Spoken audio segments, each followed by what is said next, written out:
Hello everyone, I'm Charlie from Dr. Wen, and welcome to another Doctor Who video. Today I will rank all 13 TV stories of Series 7 of Doctor Who, in the revived era anyway. This will be the 8th video in a series of 13 videos I'll be doing, and in each one of those I rank all the TV stories in a certain series. So I'm just going to give you a bit of background information on Series 7 in case you haven't watched it. I'm going to be ranking all Series 7 stories. I will not be including the Christmas special surrounding it, or in the middle of it, so that will be The Doctor, the Widow and the Wardrobe, The Snowman and Time of the Doctor. I will not be including those, but I will be doing a video where I rank the Christmas specials when I've watched all of them. I will also include The Day of the Doctor. Although the name of the Doctor is a proper finale, The Day of the Doctor doesn't really fit into any other series, and it's not a Christmas special.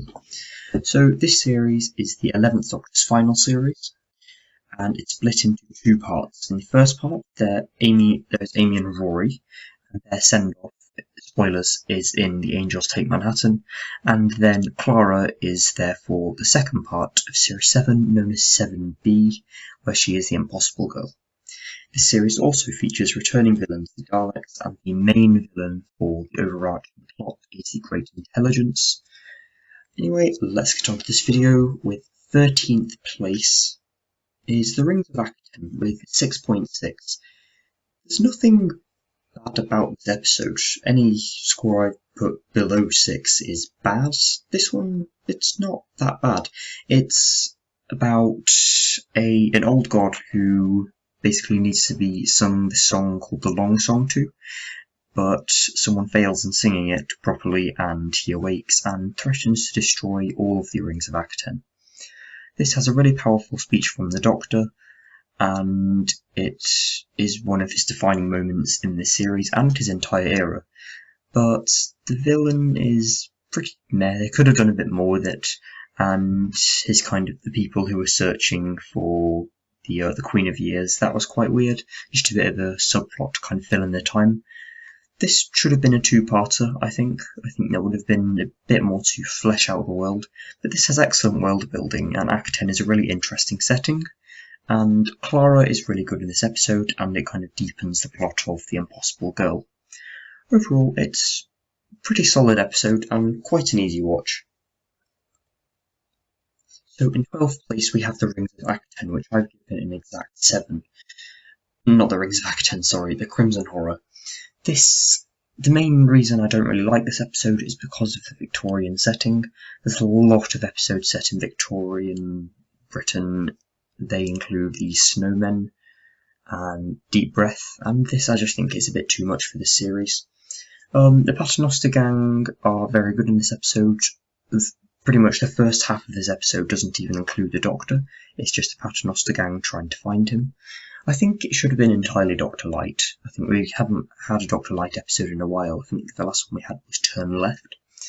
And the villain in this is a bit weird. The whole, the red parasite, that was quite odd.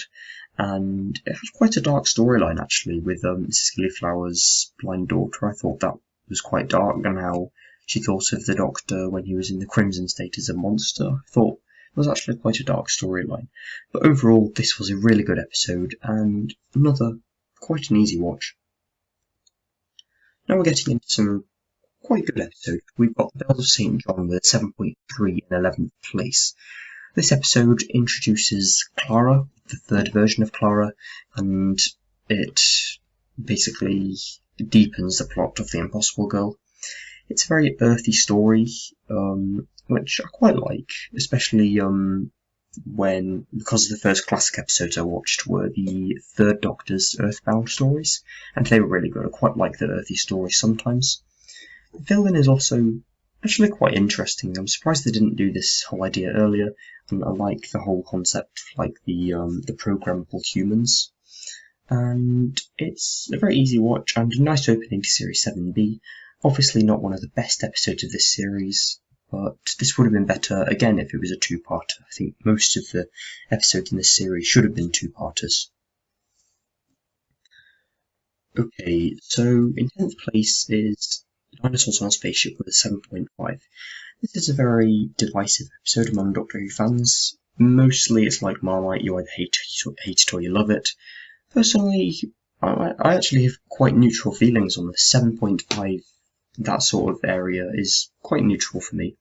It's a very light-hearted watch. It's quite easy to watch. Most of the lower down episodes tend to be, actually. It's very underrated as well, or overrated if you love it. I think Solomon is a very bad villain. The whole concept of him taking over the Silurian Ark, that's quite weird. But it's a very creative concept and a bit ridiculous, which is what I like about it. And it has really nice visuals, actually, especially when they think they're outside but they're not. And Amy's really good in this. She's kind of off doing her own thing. She's kind of the other characters that you can see on the far left and right of this, kind of her companions in this episode. But also, I don't really like these side characters. I don't really see the point of them. Lots of the time, the side characters actually do stuff, but these guys just don't. They're just there. I don't really see why they were needed at all. And this introduces Brian Williams, who most people don't like him. I think he's actually quite funny and quite a good character. So now we have Cold War in 9th place, I think, and I've given this a 7.8. The main thing I like about this episode is the setting. It's set on a Soviet nuclear submarine, and it's a really interesting story, actually. It's got a very claustrophobic setting, which makes it all the more scary and creepy.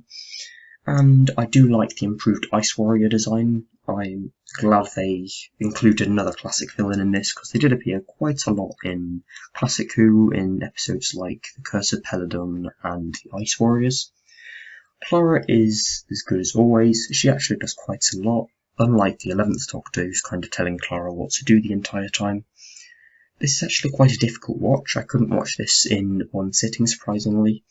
And the third act is fairly complicated with the whole big spaceship thing, and they get taken up, and it just gets a bit weird towards the end. They kind of ran out of things to do. But it's still an alright episode. Now we have Journey to the Centre of the TARDIS with a 7.9. There's nothing particularly wrong with this episode. I don't really see what is wrong with it. It gets a lot of hate from people. I don't really see why. The concept of the scavengers, I did quite like it, but they were very unnecessary. I wish that it was just the Doctor trying to find Clara, and Clara escaping from those mutated humans. There is a bit of a weird subplot that just kind of to fill in the time with the whole robot who's actually not a robot. That was just kind of weird and unnecessary, but it explores the TARDIS more, and we get to see more of it, which I quite like, but I don't like at the same time, because it takes away the whole mystery of the TARDIS. Now we kind of know what's in it and what the centre of the TARDIS looks like. Kind of takes away the whole mystery we get from it. And there are some quite good scenes where Clara keeps on going into the console room no matter what direction she goes, and this is one where Clara actually gets angry at the Doctor because the Doctor won't explain how she's the Impossible Girl, and we kind of debate whether she's going to stay or not, which is a bit like the Beast Below with Amy from Series 5. And the villains are really good, like an alternate future where they get stuck there and burn. I thought that was really interesting. Overall, this is a pretty solid episode. Now is the Angels Take Manhattan with the 8.1. This episode I have very mixed feelings on. It's a very emotional send-off for Amy and Rory, and that is really emotional and sad. River is as good as always. I was actually quite surprised to see her. I thought this would just be the Dr. Amy and Rory this time. And the Weeping Angels are really good villains. They are my favourite new series villain. And it's just really creepy. It's a horror one, definitely. The Statue of Liberty, the whole concept of the Statue of Liberty being a Weeping Angel is really scary, actually. But it does drag a bit in the middle part of this episode, just kind of fill in the time. And this is still a fairly solid episode, and it holds up quite well. now is the episode Hide with an 8.3.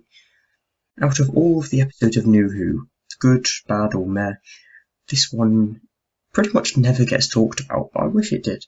It does have a bit of a cliche setting with the whole haunted mansion thing, but this has a really good and horrifying villain, the Witch of the Well. That was really creepy and quite a creative character design, but I wish we saw more of it. It has really good visuals, especially in the scenes where they're kind of jumping from era to era within the history of Earth. I thought that was quite cool with the prehistoric and the volcanoes. I thought that was really good, and you can argue it's just kind of them showing off how good the cinematography can be. The ending is slightly weird with the whole love story with the two witches of the well. I thought that was pretty unnecessary and weird. And yeah, this really isn't talked about enough, and I think it should be because it's a really good episode. That's why I've given it an 8.3. Moving on is a power of 3 with an 8.5. This is probably the easiest episode to watch out of all of them. It's very light-hearted, and I can't really pinpoint what I actually really like about this episode. There's just... Usually I know why I like an episode, I'm quite good with that, but there's something about this one I just like so much. This one has Brian Williams in again, Rory's dad, and he's as good as ever. Yeah, he's a really good character. This is a really underrated episode. Most people say it's one of the worst of Series 7A, which I find quite absurd actually. And this is an interesting concept, how the Doctor is actually staying with Rory and Amy instead of Rory and Amy travelling with him. The villains are a bit weird with the whole thing at the end where everyone sort of dies but then comes back to life. It doesn't really make that much sense, but it's still really enjoyable and an easy, light-hearted watch. Now we're getting on to some really good episodes. We have Nightmare in Silver with a 9. This is quite a hated episode, and I don't really see what's wrong with it. Most people say that this should have been a 2-parter without those kids in it. I really agree. I do like the new Cyberman design. This includes the Cybermen in this abandoned theme park, and that was quite an interesting setting as well. I wish we got to see more of that. The new Cyberman design is really good. It reminds me a lot of the later ones, like in Dark Water, Death in Heaven, and Ascension of the Cybermen, the Timeless Children. And this has a really good final battle where they're just like destroying the Cybermen. I thought that was really good. And Clara is brilliant in this episode. She becomes the general of an intergalactic army while the Doctor's just kind of sat there playing chess with himself. Clara does most of the things in this episode. And yes, I wish that those children that Clara was looking after weren't there. They were, honestly, for want of a better word, insufferable in this episode. I hated them so much, just like lots of other people. Moving on, we have some really good episodes. In third place is the Slimey Method Daleks with a 9.3. This episode is incredibly underrated. I don't really see what's wrong with it, and it doesn't really deserve the hate it gets. It's got really good visuals. I like the whole concept of the asylum where all the broken Daleks go. It was a really cohesive story and moved along quite well. And it starts off the idea of the Impossible Girl, introduces Oswin Oswald, the first version of Clara, and the only criticism I have towards this episode is the whole thing with Amy and Rory divorcing. I thought that was quite an unnecessary plot point, even though it is explained why it happened. I just don't really see why. So this episode is really underrated and an enjoyable watch every single time. Okay, moving on, we have second place, The Name of the Doctor, which I have given a 9.4. This is the main finale of this series, and it's incredible. It has really interesting ideas and concepts, especially with the whole thing with the Doctor's grave on Trenzalore. I thought the huge TARDIS was really good, and a good use of special effects. And it solved the mystery of the Impossible Girl, Clara, by her jumping into his time stream, and it ties it to Classic Who quite well with loads of scenes from Classic Who with Clara in. I don't really know how they did that, but it was very impressive. I wasn't expecting River in this, or the Paternoster Gang. I thought it would just be the Doctor, Clara, and Great Intelligence.